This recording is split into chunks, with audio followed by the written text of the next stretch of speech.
Ya. Bismillah, bagaimana agar tetap istiqomah ketika sudah mulai belajar agama agar tidak kembali dalam maksiat dan dosa yang sebelumnya? Ya, ini tentang pertaubatan kan Ustaz? Oh. Kira-kira Jadi, seperti itu Ustaz. bagaimana Istiqomah ya, menjaga keistiqomahan Ustaz, ketika sudah hijrah begitu. Kita sudah tobat, kita sudah hijrah. Terus bagaimana kita agar tidak kembali kepada Kemaksiatan. maksiat? Yang pertama adalah cara untuk memelihara istiqomah itu adalah yang pertama berteman dengan orang-orang yang soleh, bergaul dengan komunitas yang di luar dari komunitas yang dulu kita pernah ada. Iya. Rasulullah SAW bersabda, almar'u ala dini khalili. Seseorang itu akan sangat dipengaruhi, sangat tergantung dari agama dan kebiasaan teman-temannya. Falyanzur ahadukum man yukhalil. Maka hendaklah kalian memperhatikan dengan siapa kalian berteman. Jadi sekarang kalau kita mau bagus, sudah berhijrah, seharusnya teman-teman akrab kita, teman-teman bergaul kita adalah orang-orang yang juga punya visi yang sama untuk berhijrah, untuk istiqomah, dan kita akan saling menjaga satu sama lain. Itu bukan berarti bahwasanya teman-teman lama kita dilupakan, dicuekin, tidak, tapi dalam kaitannya dengan bagaimana keseharian kita, dengan siapa kita bergaul, dengan siapa kita hang out, dengan siapa kita kongko-kongko, ngeceng dan seterusnya. Harusnya adalah orang-orang yang sudah punya integritas keislaman yang minimal sama-sama orang yang mau berhijrah. Itu yang pertama. Jadi mengikatkan diri atau menggabungkan diri pada satu komunitas yang punya visi dan keinginan yang sama. Yang kedua adalah menghadiri majelis ilmu. Yeah. Itu cara untuk bagaimana kita menguatkan. Saya mengenal beberapa orang yang dulu aktif, dulu rajin sholat, dulu meninggalkan maksiat, tetapi karena tidak rutin memelihara keimanannya dan keistiqomahannya, akhirnya dia kembali ke habitat semula. Ya, saya bertemu dengan orang-orang seperti itu, bahkan pernah bersama dengan orang lain. Intinya adalah bagaimana kita memelihara keimanan, memelihara keistiqomahan. Karena apa? Keimanan itu juga harus dirawat. Yes. Keimanan, hidayah itu, komitmen itu juga harus dirawat. Ya, karena fluktuatif tadi. Ya, dia fluktuatif, dia bisa bertambah, dia bisa berkurang. Ya. Kapan kita lengah, kapan kita lalai, bisa saja kita berbalik ke belakang. Ya. Coba bayangkan bagaimana orang-orang seperti Musailamah Al-Kadzdzab. Ya, Musailamah ini kan masuk di Islam di zaman Rasulullah, bertemu dengan sahabat-sahabat besar. Lalu bagaimana setelah wafatnya Rasulullah, dia justru menganggap dirinya dan mengangkat dirinya sebagai nabi baru yang menggantikan Rasulullah SAW. Bahkan tidak sedikit orang yang ikut, dan itu generasi bisa dibilang masih generasi yang berdekatan dengan generasi Rasulullah. Generasi awal. Generasi awal. Dia melihat Rasulullah, dia melihat para sahabat, dan begitu pun dengan sahabat-sahabat yang murtad. Ada sahabat yang kemudian tidak pantas dikatakan sahabat karena mereka murtad. Meskipun ada juga yang masuk kembali seperti Tulaiha Al-Asadi. Tulaiha ini murtad, lalu kemudian masuk Islam pada zaman Abu Bakar As-Siddiq, masuk kembali Islam kembali di zaman Abu Bakar As-Siddiq, tapi dia pernah murtad. Yes. Ya. Nah, ini menunjukkan bagaimana keimanan ini itu sifatnya naik turun. Maka tidak ada jaminan kalau orang yang melihat Rasulullah SAW saja bisa berbalik ke belakang, apalagi kita yang hidupnya jauh. Maka lebih pantas bagi kita sekarang kita duduk bermajelis, membiasakan diri untuk membaca Al-Quran, membiasakan diri untuk membaca hadis-hadis Rasulullah, perkataan-perkataan para sahabat. Al-Imam Abdullah ibn Mubarak Abu Abdurrahman itu pernah ditegur sama teman-temannya, ini antum jarang sekali bersama kita. Kita kesini antum tidak ikut. Dia bilang, oh saya sibuk. Tanya sibuk apa? Dia bilang, saya sibuk bergaul dengan sahabat-sahabat Rasulullah SAW dan para tabi'in. Beliau ini generasi tabi'in, muridnya para tabi'in. Wah, maksudnya bukankah Rasulullah sudah wafat? Ya. Bukankah para sahabat sudah wafat? Lalu antum bergaul sama siapa? Dia bilang, saya membaca kalamnya mereka, saya membaca tulisannya mereka. Yang tatkala saya sudah bersama dengan ucapan, tulisan dan riwayat-riwayat dari para sahabat dan tabi'in, saya merasakan ketenangan yang luar biasa. Di sana kami tidak menggibah seseorang. Di sana tidak ucapan yang menjelek-jelekan orang. Justru adalah perkataan yang menenangkan hati saya. Beda kalau saya seperti saya gaul sama kamu. Iya. Ya, kalau kita bergaul sama manusia, ya ada-ada saja hal-hal yang dimana kita menceritakan keburukan orang lain, mencela orang lain. Ya, dilema dengan nunatan. Ya, anu labo dele. Iya, iya, iya. Baik. Ya, itu kebiasaan-kebiasaan yang tanpa disadari. Baik. Yang ketiga adalah, jadi setelah bermajelis ilmu adalah membiasakan membaca Al-Quran. Insyaallah. Biasakan baca Al-Quran. Karena membaca Al-Quran itu juga, terutama dalam baca artinya, itu adalah sarana bagi kita untuk istiqomah.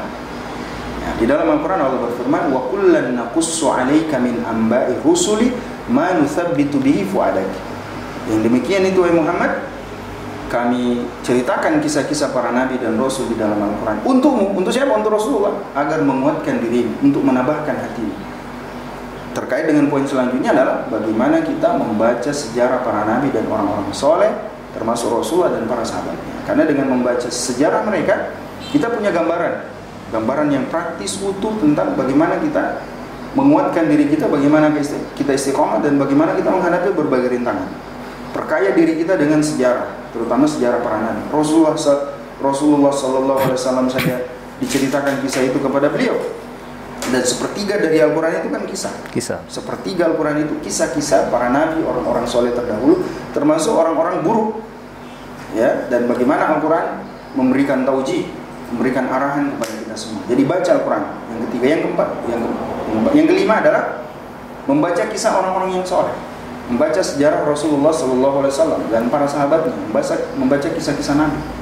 Itu merupakan sarana untuk bagi kita untuk bisa istiqomah. Dan yang terakhir, yang keenam adalah berdakwah di jalan Allah Subhanahu wa taala. Jangan lupa, dengan cara kita berdakwah dan mengajak sebanyak mungkin orang untuk berhijrah seperti dengan kita, itu adalah cara sebenarnya mekanisme pertahanan diri. Jadi dengan cara menyampaikan itu mekanisme pertahanan diri. Imam Syafi'i mengatakan rahimahullah, air yang berpotensi untuk busuk itu adalah air yang tidak mengalir. Iya. Dia menggenang. Coba perhatikan kalau di depan rumah itu ada drum bekas, ada bejana-bejana air yang bekas yang tidak mengalir dan tersimpan di situ beberapa pekan, apalagi beberapa bulan. Bau, kotor, tidak higienis, dan terutama adalah ya mungkin sudah beracun.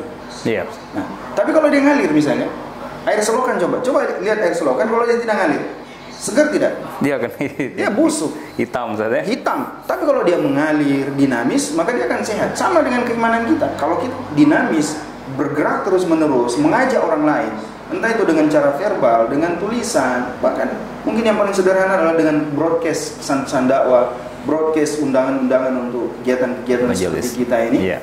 Maka ini adalah merupakan usaha bagaimana mendinamiskan diri kita, bagaimana kita menjadi pribadi yang terus berusaha bergerak. Kalau filosofi bela diri itu bilang begini, metode bertahan yang paling efektif itu adalah justru ketika Anda menyerang. Ya. Sepak bola kurang lebih begitu, Pak. Sepak bola juga begitu. Total football. Ya kan, total football.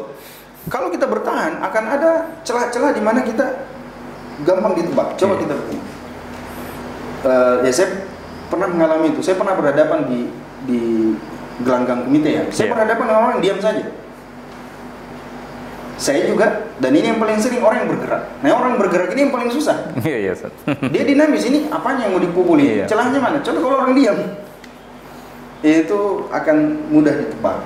Jadi nasihatnya guru-guru kita, dan itu bukan juga guru bela diri, guru agama juga bilang, hendaknya kita senantiasa menjadi pribadi yang dinamis, aktif.